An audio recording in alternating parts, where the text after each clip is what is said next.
Ah. BLB needs to take a slash. Fantastic graphics like in Modern Warfare 3.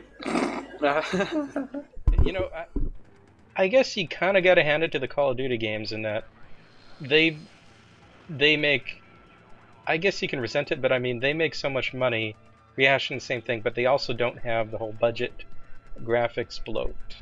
I mean they make their games on a 2-year cycle, every other developer, and just they haven't exploded in scope or graphics or anything. But they're like, it's like the only sustainable franchise there is. They could go back to much lower sales if the Call of Duty bubble ever bursts, but the games are cheap enough to make that they'd still make money off of it. I kind of got to give them some credit for that.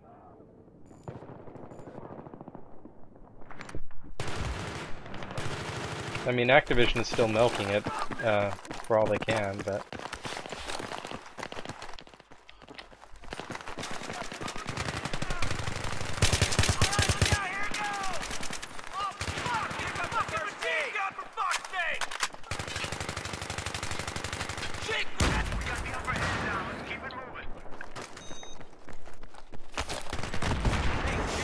Oh yeah. Got 2 medics racing a guy. PC4. But so, what else should I be watching out for this year? this year? Yeah. I'll laugh if XCOM actually makes it this year. I mean, it could. But you know how like every single thing got booted to 2013? Yep. I kind of wonder if the same thing that'll happen to just about every game. I guess Sleeping Dogs will probably make it since it's been so long already. I'm just glad that there's no massive MMO coming out in 2013 now. Well, yeah, since Amalur is dead. And the Warhammer one got cancelled. The what? The Warhammer 40k MMO got cancelled as well. Oh yeah. Well, they said like, well, we're going to turn to a single-player game maybe. I'm like, that could be good. And then, well, maybe it's cancelled completely. We don't know. THQ is in such trouble. Blame it on Dawn of War 2.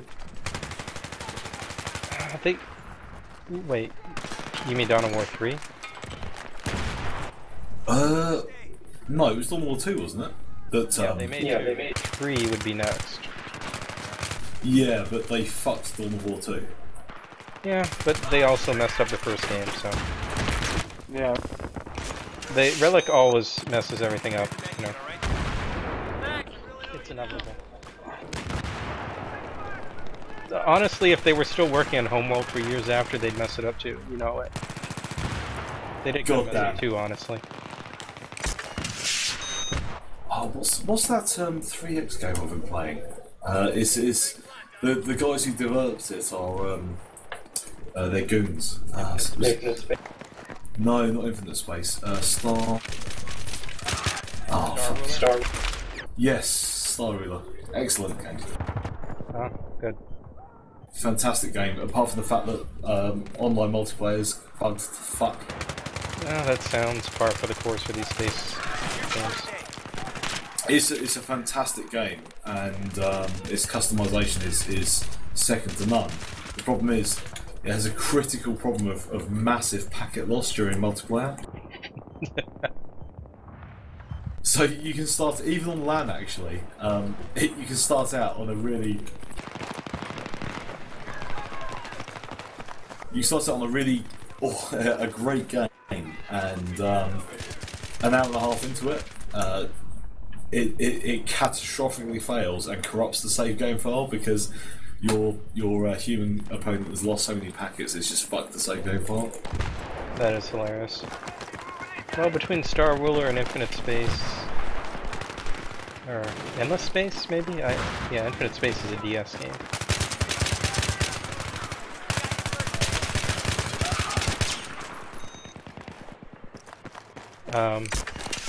And the new Sins and everything. This is definitely the year of the space game, as much as it is, say, the year of the bow.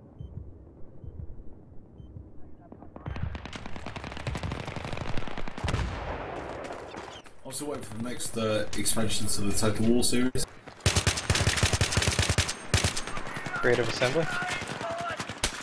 Well, apparently it's going to be American Civil War. Huh. Wait, I thought they were making Rome 2 next. Well, I prefer that.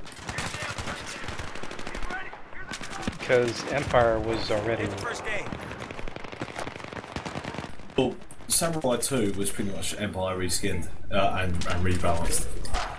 All their games are reskinned and rebalanced.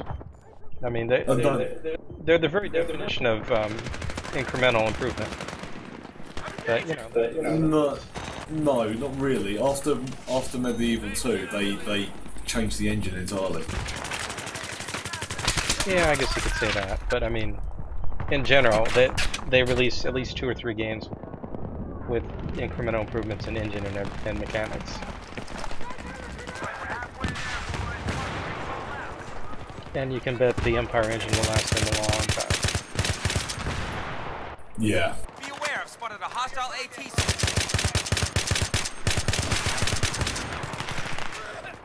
Yeah, wow. 94 laser sight. I finally hit Johnny Cash on my playlist. Time to drink even more whiskey. When the man comes around. That was exactly what was playing. Did you hear it? No. But it's a famous song. In the UK, it's probably Folsom Prison Blues. Ah. Because we're not, we don't believe in God. Gotcha. We're a nation of heathens. In fact, after Norway have kicked out all of their bishops from their parliament. Now there's a major call to do it in the UK as well. Why not? Exactly. Why should someone who believes in the pretend God have a bearing on our rules? Oh. Not only that, but that's quite the reasoning. you know there were more But practicing. anyway. You know there were more practicing Muslims in the United Kingdom than there are practicing Christians. Sounds about right. Well, you know, why should we have bishops in? Why won't nobody customize my N94? What the heck? They haven't released what the camo. Is it? Can I not? Oh, here we go. They've not released it yet. Okay. Is foregrip any good with the N94? Yeah, it is. On a map like this, it is. Okay. I'll try that in laser sight rather than heavy barrel. Yeah, it might be better for this game mode.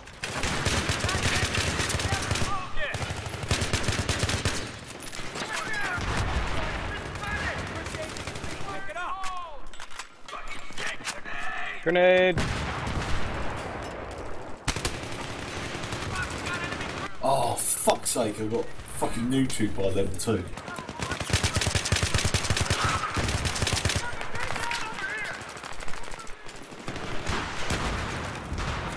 So many grenades.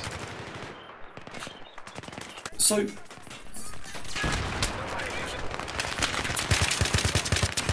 do your fathers play video games as well? Because mine does.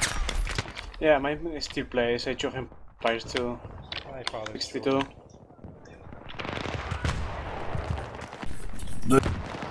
My father played World of Warcraft. Oh no. I did as well. Not Yeah, hardcore. me too for 4 years. Hardcore, and I fucking hate it. I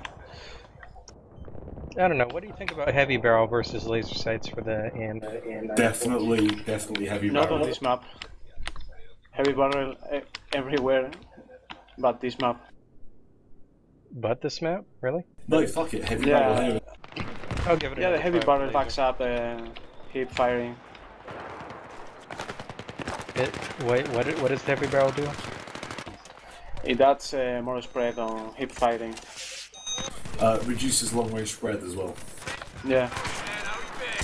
Which is important if you're using a decent sight like an ACOG. I basically don't use anything higher than an ACOG on a rifle. Yeah. So heavy barrel will make it worse at hit but better at iron, and laser sight should make it better at hit but worse at iron, or not better. Only better at hip firing. There's nothing anywhere else. I think I got it.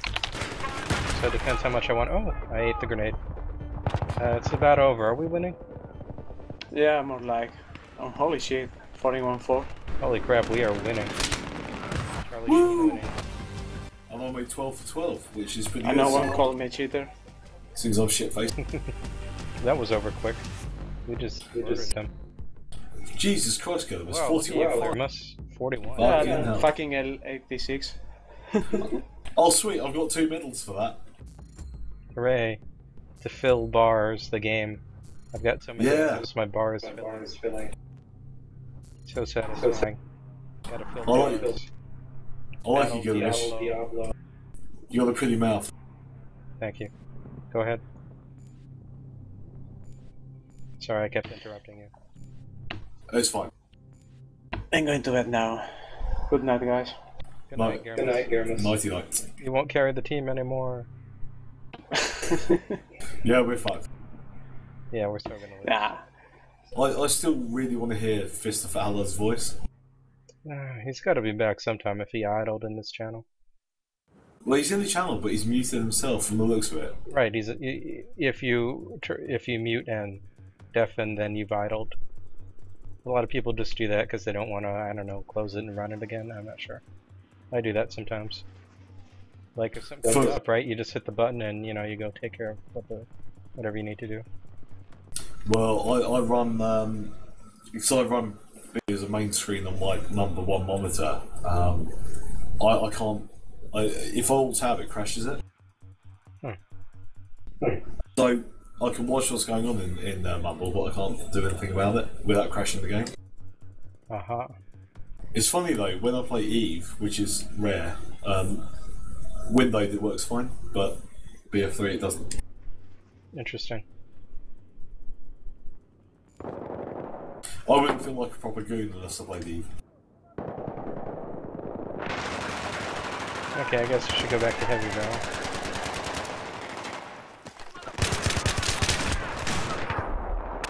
Well, I'll try it a little more.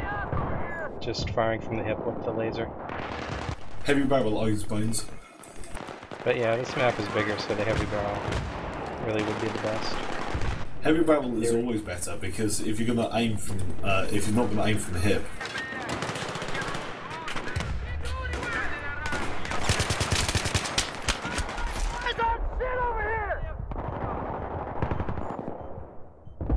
Man, I'm dying a lot. Points, not deaths.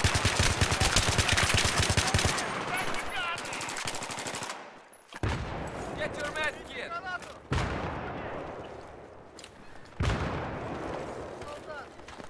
I think my Cobra RDS was better too. The Russian slots are always better. They come later and they're always better. Actually, I got the Hollow after I got my Cobra for some reason. Wow, that's bizarre because it's bomb and kills usually. Weird.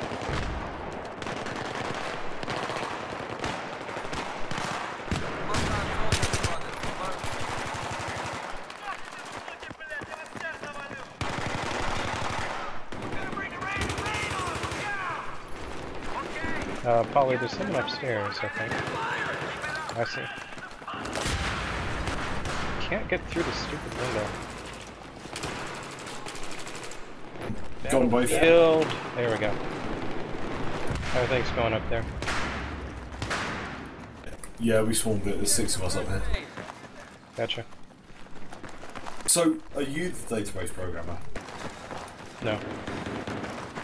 What are you? I work with them a bit, but I mean, I'm not really good enough to be a database programmer. I understand some of it, but...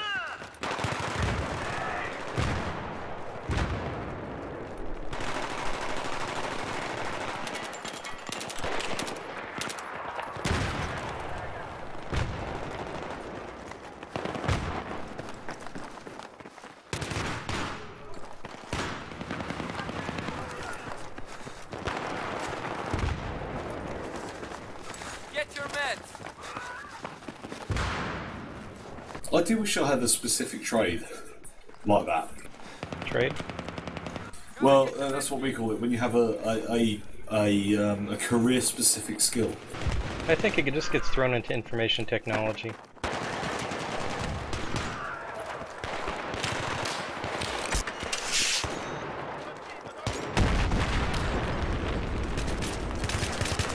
Yeah, but who's ever going to hire on the description of someone capable in information technology?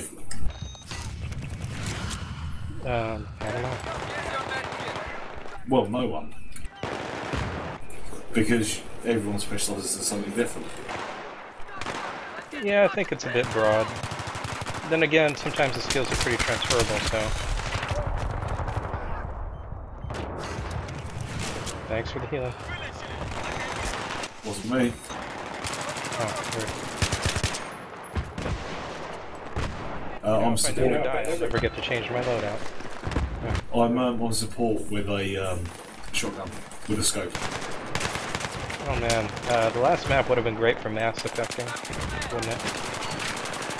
I've got 7 or 8 service stars in the shotgun now, so I know how to use it. There we go, I think I'm finally dead now. E3A3.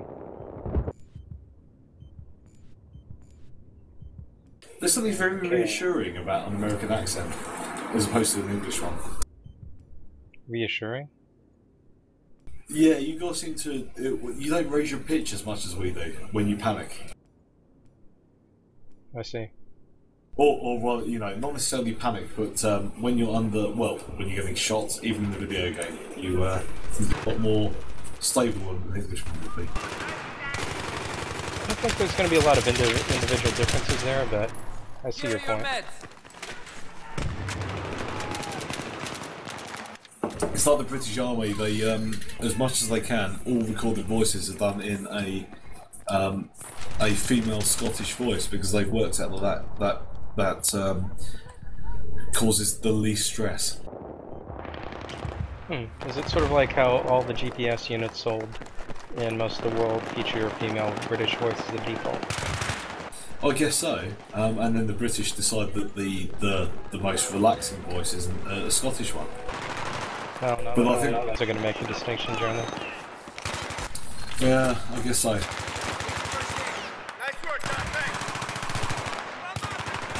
I love Southern accents though. American Southern accent? Yeah. Yeah, I guess. You watch Justified? Ooh, I get shotgun from behind. Wait, are we? I just got triple kill with the shotgun. Are we in a squad anymore? No, I've been kicked out or something. You got kicked out of the server or the squad? Just a squad. I'm still in the server. Yeah, it must have separated us for some reason. Okay, let me check this out. It could be someone else took over the squad and kicked us out, I guess, both. When I was on spring break in Cancun, it was such a disappointment because the girls with the sexy southern accents were the ones who were, well, to be honest, fairly stupid and unimpressionable. I joined Bravo squad if you want. There's your first aid kit. Pick it up. So wait, they weren't impressionable enough for you? No, they were. They were looking for a very specific type of man, which was, I guess, like richer East Coast American. And not British, gotcha. Oh yeah, not British. They obviously didn't appreciate our superior breeding. Huh. Yes. What squad are you in? Bravo. There's your V. Is that you? No, wait. Right, I'm in Russian. I'll switch things. Oh, yeah, I guess we got team switched. Okay, yeah, go ahead and switch. I'm in Bravo in US. I've joined Bravo. Hello.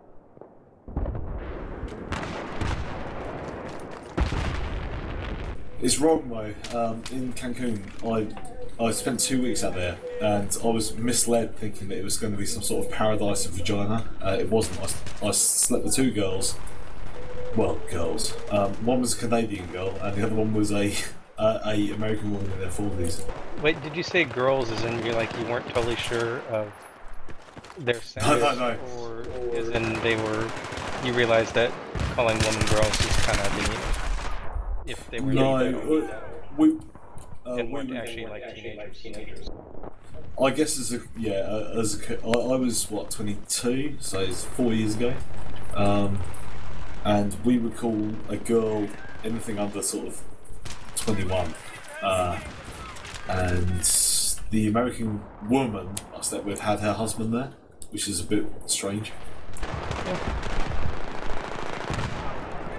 Hey, you're never too old to go to Cancun. Oh, beautiful place. Went to Chichen Itza as well, just to pretend it was a cultural visit. I see.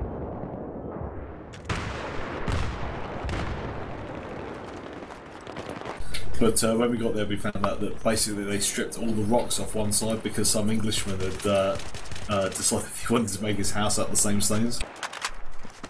Gotcha.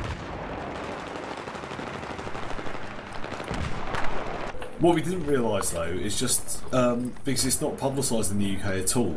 Mexico is sort of portrayed as a fantastic tourist destination. We didn't realise that pretty much there's a civil war going on there. Yeah, well, they don't like to publicize that part of it. The real world Cancun. Yeah, you know, what they didn't tell us was the fact that people had their heads cut off a couple of weeks before we turned up for holiday. Yeah, happens. But yeah, I think in terms of keeping secrets, Mexico is pretty high on the list in terms of keeping secrets from potential tourists. Yeah, I can see why. What do you boys think about, you know, what should be legal, what shouldn't be with drugs? What do you mean, in America in general? Yeah. In America, the trend towards marijuana legalization, or at least decriminalization, is pretty much at the tipping point. So that's going to happen in, say, 10 years. Everything else, no. But we may get lesser criminal penalties, and I think that would be a reasonable step. You think they'll remove the, what's it you call it, a felony charge? You think they'll remove that from cannabis possession? In 10 years? Yeah, definitely.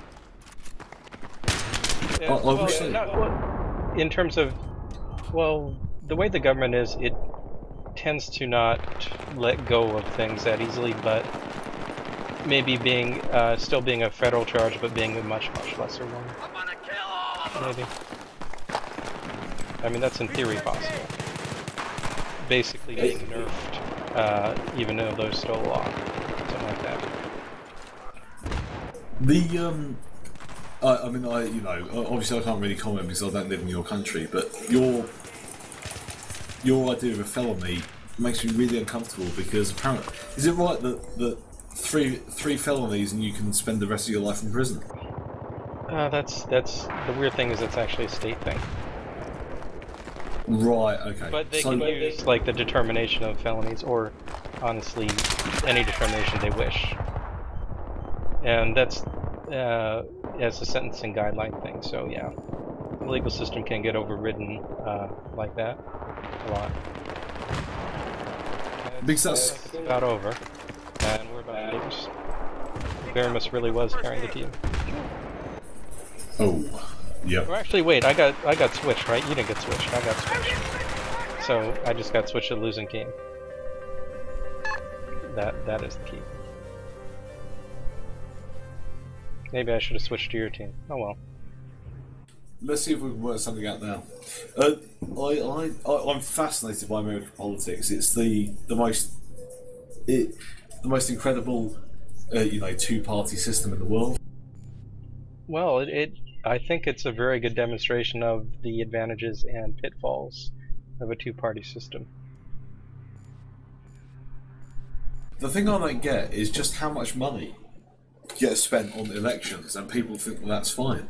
Because obviously, you know, you give money to someone's election, or to get someone elected, and that means that they're, you know, at least morally in your debt. And that's dangerous. That's really dangerous. Well, there's no even morally about it. I mean, it's pretty clear quid pro quo has been going on for, well, longer than I've been around. That if, you know, people swing enough money towards you, that makes the deciding factor. Then they could always easily throw that money to whoever your opponent is next time, and you will be gone. So you don't have much of a choice. I mean, you could not care about the people donating to you, but then they'll just swing it to your opponent, and you'll be gone. If not next time, then next time.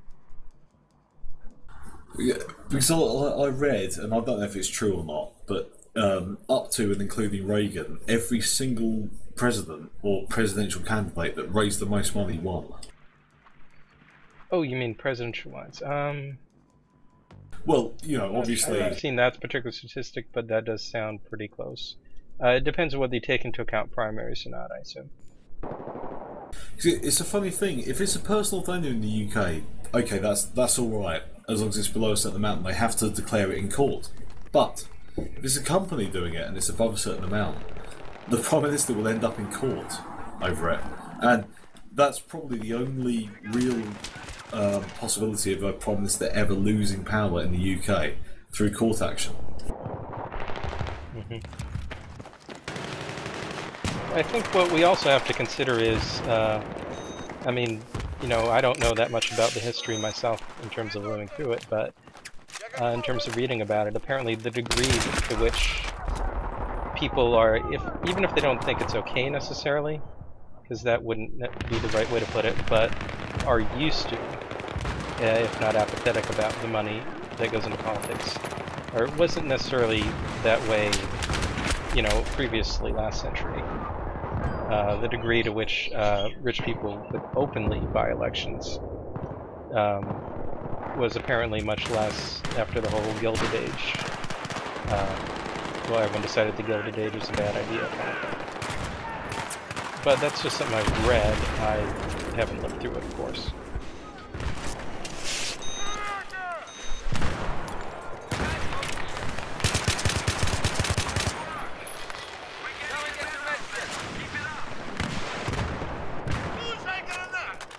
It's strange. We you know, the English public, we look at American policy and think, oh, thank God we're not like that. But in so many aspects, we look at the American society and think, oh, well, why the fuck aren't we like that? Well, the grass is always greener. I mean, yeah. The downsides of the American system make a parliamentary system look great. But if you've got a parliamentary system, you can see the downsides too. You're used to it. The problem is as well in the UK, racism is so deep rooted that we look at your Republican Party and so many people get wet dreams over it, and it's just wrong. It's just absolutely broken. Well, you know, I think that's definitely a grass is greener. It's easy to look at America and see racism as not being that deep rooted, but I mean, seriously, American racism not being deep rooted. Even not in the same sense that it is where you live. That's a bit of an exaggeration. Well, you know what one of the saddest things is? We had immigration from the West Indies, which is Caribbean, or Caribbean, in the 60s, 70s and 80s, because we didn't have enough menial workers, which is, well, you know, they're still paid well. And then, when we had enough menial workers because our education system collapsed, people started hating the people that we had bought to come over. And now everyone's trying to turf them out and get them back to go back to the Caribbean or India or Pakistan. And because of the tabloids, it's become such a massive issue that so many people will vote for far-right parties, or at least they'll back the right element of the Conservative parties, that we're as bad as any state in the United States. I see your point there. I mean, the two-party system in the United States, as bad as you might be inclined to think it is, it does have a moderating effect on the far or the extremes, because they gotta. Yeah, I mean, there's no real place for them outside of it. So, you know, the parties can appeal to them, but they're still moderated by everyone else belonging to 1 to 2 giant parties, which will always be about half of the electorate, because that's what they need to do. And there will be shifts and that sort of thing. Yeah, I can understand that. Well, it's the same over here as well. The thing is, it's apart from the fact that it's narrow-minded. Even though we have a 3-party system over here, the Conservatives broke the Liberal Democrats. We have a funny system. The centre-right allied with the centre-left to get the centre party out of power.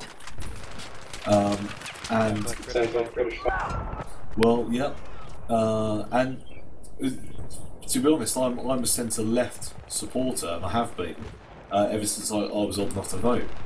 But the centre-right has broken the centre-left so badly in this coalition by basically, you know,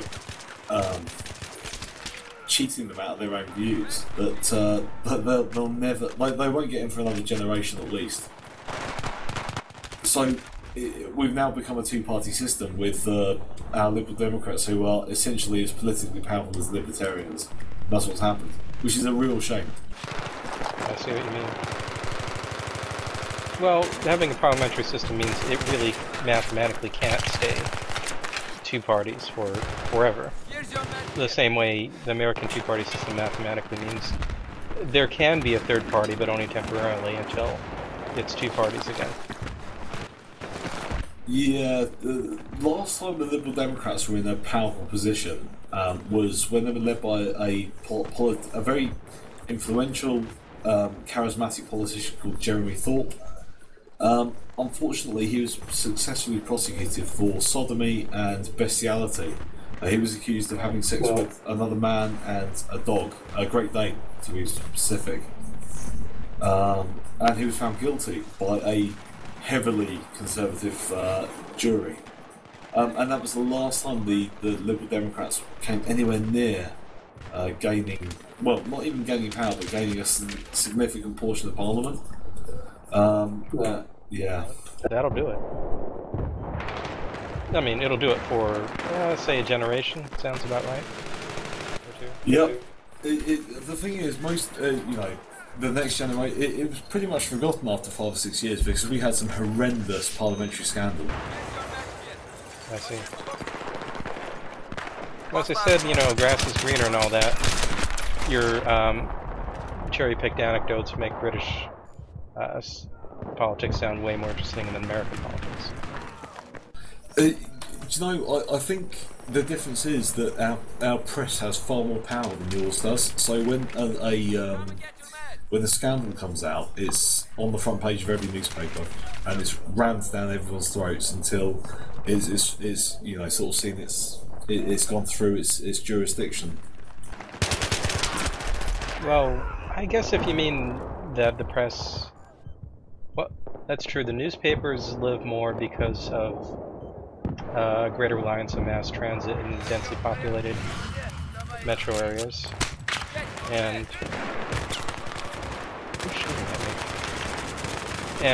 the more tabloidy nature of the press. And this is a weird thing to say as an American because you always think your own press is the most tabloidy, but I can see what you mean. Yeah, our press is absolutely basically makes press more threatening to politicians. At the moment, the thing that's grabbing the most headlines is, well, I'm sure you're familiar with the Murdoch family and Rupert Murdoch. Oh yes. Well, Americans are quite familiar with him. Well, it's a very interesting situation because he's on trial, but both the major political parties are in debt to him. So neither of them are pushing too hard, but they've been told in no uncertain terms that if they should fail to prosecute him under criminal terms, the FBI will seek his extradition and prosecute him themselves. So it's funny. They're trying to make it look as serious as they can without actually finding him guilty of anything. Because I know that if they don't, he's just going to the States and he'll go away for a long time. Yeah, I could see that happening. And frankly, he deserves it. Sure. I agree with that. I think as it is, it seems the strategy is to kill as many sacrificial lambs as possible. And hopefully that was enough. In terms of avoiding prosecution. Oh yeah, NRV. Too bad that thing's nerfed, right? Well, I could try it out, I guess. Well, the main gun's got more penetration and less splash damage, is that right? No, the INRV scope. Oh, right. No. Rebecca Brooks, who was the chief editor of one of the tabloids that's on, well, she's on trial, essentially, she's on trial.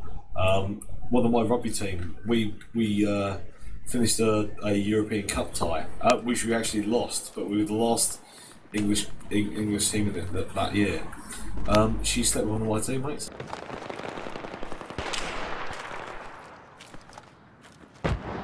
Teammates? I for a living, up until about 3 years ago, I played rugby. You mean your own team? Gotcha. Yeah.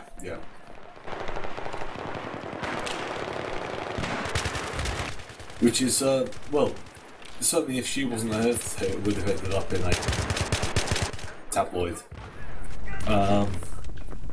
But obviously she is. She was married for a long time to a very famous actor in the UK, a soap actor. So I guess like he was as famous as David Schwimmer. Is it Schwimmer or Schwimmiger in Friends? Whatever his name is. Well, it was still a household name, and even though he wasn't popular, he was very famous. His name was Ross Kemp. Anyway, Cast of Friends, I tell you. Well, this guy, he did himself a lot of favours. He got her arrested after she beat the shit out of him, and then he went and spent 12 months with the Royal Marines in Afghanistan. And cool. Yeah, well, he came back a bit of a national hero. I see. Well, that's one way to earn political capital. Well, he didn't go into it, but his ex-wife did. Wait, what? He continued to just be a bit of an actor on a very slow downward spiral. But his wife, she was basically Rupert Murdoch's United Kingdom's lieutenant. She ran all of the tabloids and Sky UK in the United Kingdom. And she was also James Murdoch. Well, yes, but he spent more time on the sort of international side. Yeah, the RNRV is definitely nerfed in that people don't light up until they're pretty close, but it seems useful when they have fallen trees like that.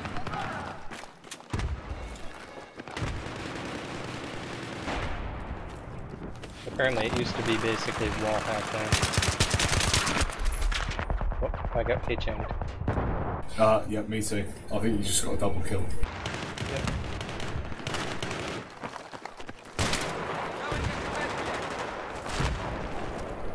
Are you dead?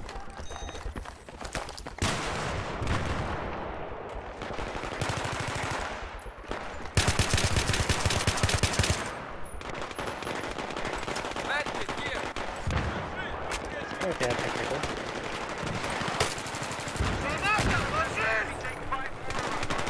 And it's about over and we lose again. 196.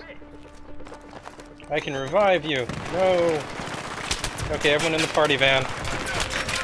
There we go.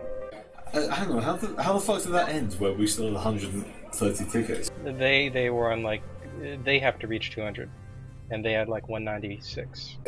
Ah, right, I see. Yeah. So basically, we're gonna get a squad big, and it's got nothing to do with me. Oh shit! Maybe I should shut my mouth. What happened? You were first, second, and third, and I fucked up and came 11th. Oh wow, yeah. How did I get third? I only got 6. Must have been all those revives. As you can see, I'm not good at killing.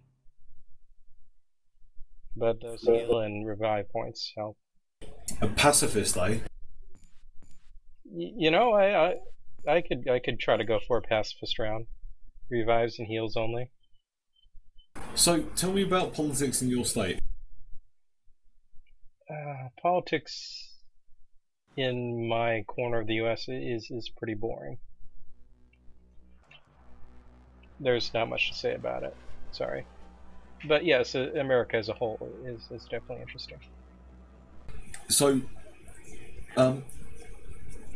your governor is your governor in the House of Representatives? Is that right? I'm not sure. No. Governors are local only in America. They don't serve in any national body. And congressmen are in Congress. Yeah.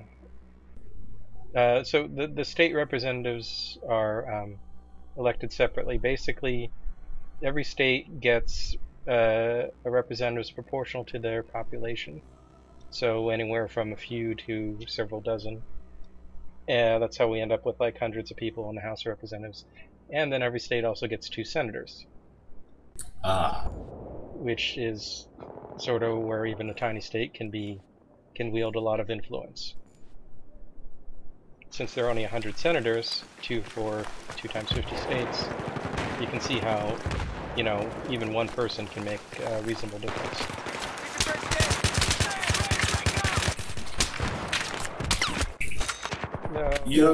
Pei-chenged. An awful lot of the English public, or British public rather, think that we're the 51st state. Wait, no. Oh, you know, the Brits are all inbred too, so... Welcome. The thing is, we're not, you know, we're not what we used to be, and we used to have a big empire, but we were bankrupted and we would have been ruined if it wasn't for American money, where we had to agree to, you know, basically sell the empire to you guys. Yeah, we were told... that sounds about right. I don't know about that. Economically speaking, you didn't really lose anything. You simply shifted the color of the skin of the rulers, but economically speaking, the Brits kept most of the power. Well, you could say it is centralized. I mean, how fucking rich did you guys get off of Hong Kong? Pretty fucking rich. Yeah, well, Hong Kong was a little different. Hong Kong was never strictly part of the empire. Hong Kong was rented. No, well, Hong Kong was definitely part of the empire, just under different terms. Well, okay, if you want to speak, you know, okay, if you want to speak about technicalities, then it still is. It's still under still under British law until 2020. But they're not getting rich off of it. Oh, we are. And yeah, Hong Kong was a great fucking idea because it gave the Brits completely free access to all of the goods of the East. Well, we had had a giant port, basically, and you know how... Well, and nobody else had that, so... Yep. Well, no, that's not true. They did. The Portuguese had Macau, and we already had access to the East. Where it gave us an open window was to Japan, where they'd already thrown us out and our Protestant missionaries. What made us really rich was India, and obviously we had to give that up in '51. Well, we did give it up. Again, you gave up political control, but not economic control. No, we gave up economic control as well because there was enough money there that their tiny middle class was rich enough to buy out their industries. And it came to a head in the 70s during our miners' strikes, where the country got absolutely fucked. because we couldn't afford to pay our coal miners anymore. Because Maggie Thatcher, milk snatcher. How dare you? How dare you insult Margaret Thatcher? The woman is the sexiest, most powerful woman in the world. The sexiest woman to ever steal milk from children. Oh, they... It's such a tiny proportion of children that didn't get their milk. I did. You know, that's the best apology ever. Such a tiny portion. The closest thing I could... Hillary Clinton was like Ronald Reagan, but with more brains. Yeah. You mean... She did a lot of really mentally stupid shit, too. Well, I don't know about that. What she was very good at was magnifying our pretty minuscule what she power. was very good at was making the IRA far more powerful and more effective than they ever had been. No.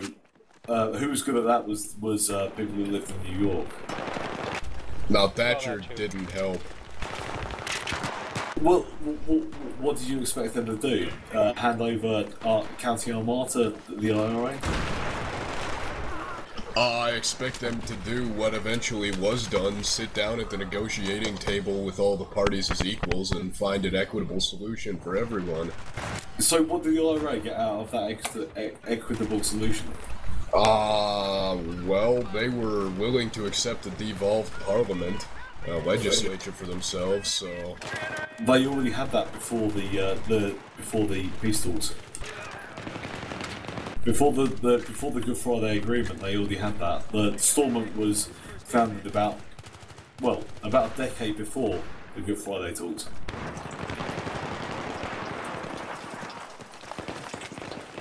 The fact is that Thatcher's strategy is the least effective way to deal with a terrorist group.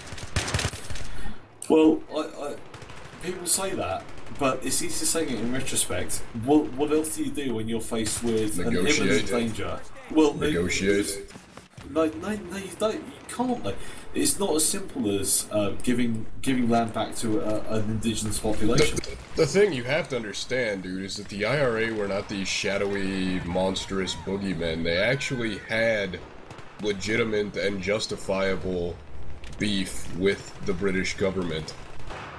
Of course they did, but the problem is they only represented, well, just under half of the population of the four northern counties. The four northern counties were 40% Catholic and 60% Protestant. So even though they were they were entitled to self-determination, they were a minority in those counties. And the British, we really, if we could have given it back to Southern Ireland, we would have. But it wasn't that simple, and it still isn't that simple.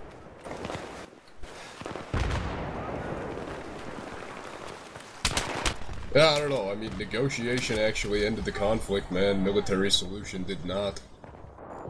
Well, technically speaking, it kicks off again. They killed 2 soldiers last year and 6 policemen. Wow. Let's be perfectly honest, dude. There's so many fucking IRA splinter groups now. It's silly. It's changed. It's not political anymore. It's criminal. And and we're at the point now where even though this group may be calling itself the IRA, it probably has absolutely nothing in common with any other IRA group. The thing is, it's not like a majority fighting for their independence. Like even in Iraq, where you had the Shiite majority fighting for their freedom. In Northern Ireland, there are 4 counties, and they're all majority Protestant. Now, it kind of becomes complicated though when the reason they're majority Protestant is because you went over there, killed all of the cat. No, that isn't what happened. Whoops. That's not. It happened a long time before then. They were more or less bred out by Scottish Protestants who were moved there because they were more lucrative to keep as landholders than the Catholics. Initially, when the British soldiers were sent over, it was to protect the Catholics. But as simple as the British soldier is, he very quickly sort of saw sustenance in keeping the Protestants safe, and then the shit hit the fan.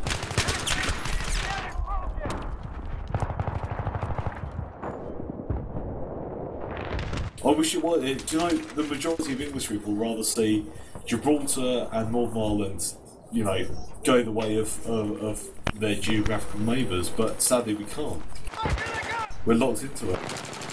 Well, the thing that Thatcher did, besides the whole military solution, the thing that Thatcher did that really pissed off the people was she showed clear and completely unambiguous bias towards one side. And that made a lot of people really, really angry who previously might have been more compliant. She had to, but 4 years No, ago, she didn't. Well, she did. 4 years. The Protestant militias were every bit as bad, if not worse, than the IRA because they were far less trained and more indiscriminate in their attacks. And the Brits cozied up with them and basically made them their fucking proxies. Well, no. When Thatcher came to power for the first 6 years, they were using the Republicans as their tool for social peace, because it was the cheaper and politically easier answer to let them have more power in Northern Ireland than it was to give the Loyalists power. Unfortunately, the Loyalists were too stubborn for that. If you look at a timeline of the resistance in Northern Ireland, there was a time where the UVF and MI5 were essentially the same thing. You know that, right? Well, that's alleged, and the same thing's alleged that assassinations were carried out by the IRA with complicity from MI5. It's the same thing, you know. It's a well, I guess as you put it in an American term, a catch-22. And even still, on a more mundane scale, when you do nothing to stop a mob of angry fucking Protestant radicals from marching through Catholic neighborhoods and intentionally trying to cause as much disturbance as they possibly can, and then you arrest Catholics for fucking farting in the wrong neighborhood, they're going to get extremely angry. Well, no, that isn't what. If you mean the marching of the bands every year, that isn't quite right. They put walls up in Catholic and Protestant communities. No, they did, and the RUC did everything they could to stop the marches, and they couldn't. And when they got petrol bombed, they did everything they could to stop the marches, except, you know, actually stopping them. Well, the problem is, there were two sides to it. It's not like one side was compliant with the law and the other one wasn't. It's not that simple, sadly. The basic fact of the matter is, the people of the United Kingdom, of the mainland, we would rather see Northern Ireland be either a republic or part of Southern Ireland, but that would cause a civil war. We don't want it anymore, and we didn't want it in the 70s and 80s. Even when they murdered Mountbatten, we don't want it, but we can't get rid of it because it would turn into genocide. I don't know if it'd quite go that far. Oh, it would. These aren't the Serbs we're talking about here. They're actual civilized people. What? So you're saying that the Serbs weren't civilized when Yugoslavia broke up? Oh, you know, Tito kept all of that shit in line because Tito was extremely underrated as a leader. But yeah, I'm saying the Serbs are basically subhuman, bro. That's what I'm saying. Terrible people. Well, I appreciate your honesty. Northern Ireland would descend into chaos if one side pulled out entirely. It would. The problem is, well, no, it's not a problem actually. Sinn Féin has been brought to the negotiating table, and they were utterly broke after like the Armagh bombings. They were brought to the table because it was so unpopular. You know, they murdered. That wasn't the Sticks though. That was the CIRA. Totally different. Well, what was the real IRA during that time? Essentially the group that everyone viewed as being the actual legitimate IRA was the provisional, the PIRA. Yeah, but they handed well, at that time, they apparently handed their guns in. Yeah, the PIRA was the mainstream IRA, and they had disarmed, and it was done. The CIRA were break-off dissidents of the PIRA, who basically formed around the whole fuck this ceasefire platform because they were idiots. The CIRA have basically just turned into gangsters now, but the thing is, it's the same for both sides. The provisional IRA were, well, some of them were ideologues who were hanging on to some sort of idea of you know, independent well, governance. the provisional and the INLA were actually fairly well trained and quite professional. I mean, obviously their job was to blow shit up and shoot people, but if you look at the attacks the PIRA did, they never really had much, if any, collateral damage in any of them. In fact, they actually specifically changed later on to the point where they didn't want to kill anybody. They figured they could do much more damage to the Brits if they caused only economic damage. That's when they started bombing your island, because they figured that they could blow up a bank and cause 500 million pounds of economic damage that's going to do a lot more good than shooting some soldiers. They were the ones who would call the police when they had planted a bomb somewhere so all the people could be evacuated.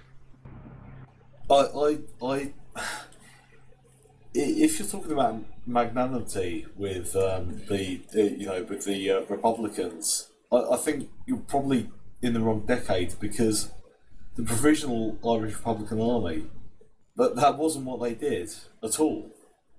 But they claimed responsibility for Armagh, and it was only during the public outcry afterwards that they decided that they were going to retract their claims. And they're not these. It's not like Robin Hood